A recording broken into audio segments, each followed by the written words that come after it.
If you spent any time in the Wasteland, you know dangerous mutated creatures can be found everywhere. Some are just annoying, while others could take out a whole town within minutes. Today we're talking about the Wasteland's most feared monsters. So forget about radroaches and blowflies. For some, the Deathclaw might be the first thing that comes to mind when thinking about dangerous Wasteland creatures. And they'd be right in thinking that. The Deathclaw can rip you into a million pieces within seconds. But compared to the other creatures we'll be talking about, the Deathclaw might as well be a child on the streets of Diamond City.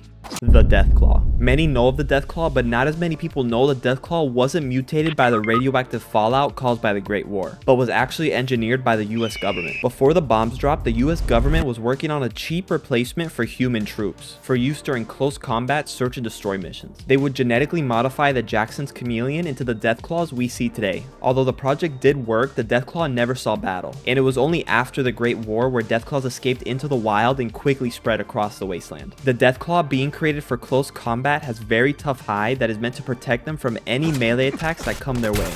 That, along with their sharp talons and horns, makes melee combat a very dangerous idea. And to make it even worse, Deathclaws are pack animals. Right, I'll tell you what, you're boring. You don't sound Nigerian at all. So where there's one, there's others. They're led by the alpha pair, the strongest male and female of the group. And these groups can usually be found living far away from humans in areas such as abandoned buildings or caves. If you ever find yourself near one of these Deathclaw nests, keep your distance. Deathclaws are very territorial, and if you're spotted anywhere near their nest, get ready to fight off the entire pack. The Enclave eventually started experimenting on the Deathclaws by modifying them with the forced evolutionary virus. Their plan was to artificially increase their intelligence just enough to where they would listen to the Enclave's commands. But this didn't go according to plan. The Deathclaws, being way smarter than anyone saw coming, disobeyed the Enclave's commands and started a community in Vault 13. It said that these intelligent Deathclaws had an intelligence varying from that of an 8-year-old child all the way up to a fully grown adult. However, sadly, the story of these intelligent Deathclaws doesn't have a happy ending. You're not likely to find one of these intelligent Deathclaws, as they were all exterminated by the Enclave not long after setting up camp in the vault. The Enclave would later try again to get Deathclaws under their control, but this time with a device they called the Domestication Unit. This device would be used to control the minds of the Deathclaws. There are many variations of Deathclaws in the Wasteland, but one of the most unique is the Gator Claw. The Gator Claw is found exclusively within the Nuka World amusement park and came about from an experiment gone wrong after the Great War. A biologist who lived in the amusement park mixed the DNA of a Jackson's chameleon with that of an American alligator, creating the Gator Claw. But don't worry, you're not likely to be attacked by a Gator Claw, as only a handful were ever created, and which all have already been taken out by, and you won't believe this, a Vault Dweller. I always thought a Vault Dweller wouldn't stand a chance against a Radroach, let alone a Gator Claw, but yeah, here we are. The Yao Guai. Mutated from the American black bear, the Yao Guai got its name from the descendants of those held in Chinese internment camps before the Great War.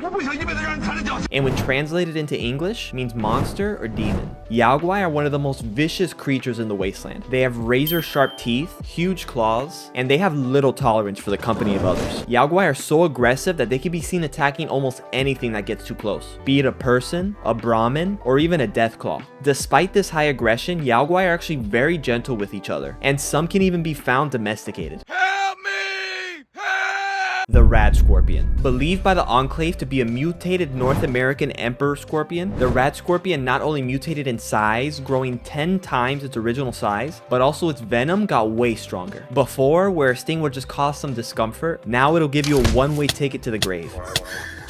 Radscorpions aren't only feared because of their venom, but also because of their ability to burrow. Often, many victims didn't even know they were in danger until the creature lunged at them from beneath their feet. Though they might not be as powerful as a Yao Guai or a Deathclaw, the Radscorpion is still a very dangerous creature to the inexperienced or unaware traveler. Thanks to its durable exoskeleton, powerful claws, high speed, ability to burrow within seconds, and of course, their powerful venom. The Mirelurk Queen, the strongest variant of the Mirelurk and one of the largest creatures in all the Wastelands. The Mirelurk Queen is a force to be reckoned with, feared not only for her size, but also her ability to spit a powerful poison on anyone that gets too close. She can also blanket an entire area with her poison in a matter of seconds, making it harder to maneuver around her. What makes her even more terrifying is her ruthless nature. The Mirelurk Queen has no problem using her own hatchlings as living projectiles, launching them at attackers for the sole purpose of creating chaos. And to make matters worse, the Mirelurk Queen, like her offspring, has a hard shell able to withstand arms fire, which makes her a formidable foe to even the most seasoned Wastelanders. Typically lurking beneath the water's surface, the Mirelurk Queen is usually found waiting patiently for the right moment to ambush her prey. The Super Mutant. Once human, but after exposure to the forced evolutionary virus, mutated into the monsters we see today. These guys are not only super strong, but also completely immune to radiation. Depending on where in the wasteland you are, you can find different strains of Super Mutant. First up, we got the West Coast strain. Legend has it that a guy named the Master is responsible for the prevalence of this strain of Super Mutant. After exploring an old military base and accidentally exposing himself to the FEV within the base, he began to mutate. Okay. At first, the pain was excruciating, but then something amazing happened. The pain faded, and he began to get smarter. Realizing the potential of FEV, he started to experiment. He started throwing others into the FEV vats. These people would turn into the intelligent mutants the West Coast sees today. The Master believed that by mutating people into super mutants, he would be able to create a new era of peace and prosperity, but thankfully was defeated before his plan could unfold.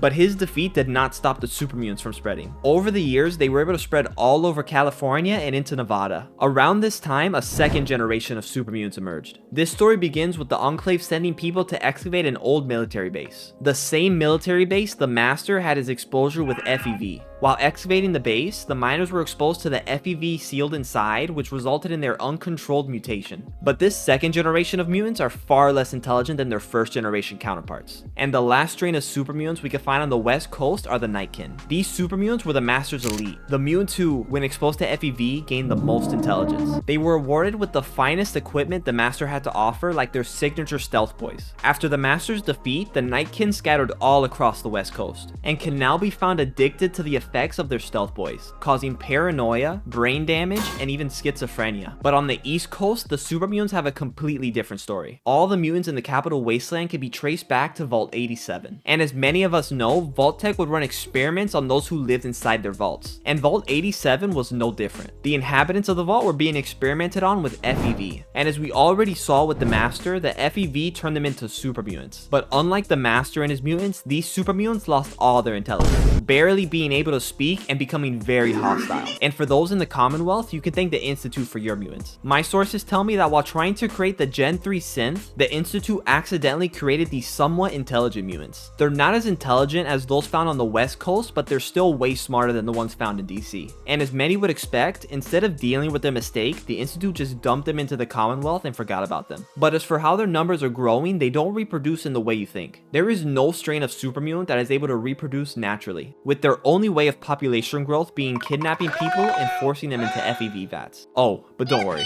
it gets worse. Super mutants don't age like we do. Instead of getting old, they just keep getting bigger and stronger, turning into the infamous Behemoth, the oldest of the super mutants. But they seem to only be found on the East Coast and are no longer capable of intelligent speech.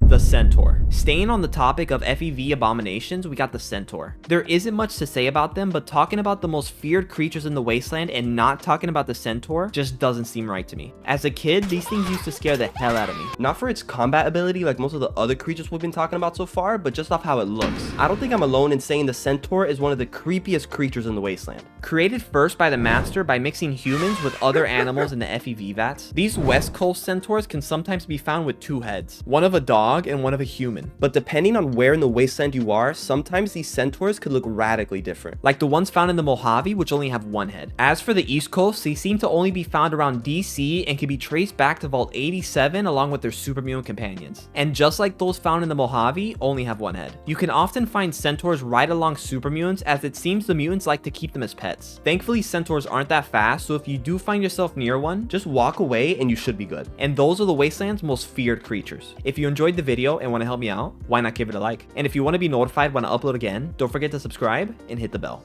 Either way, thanks for watching.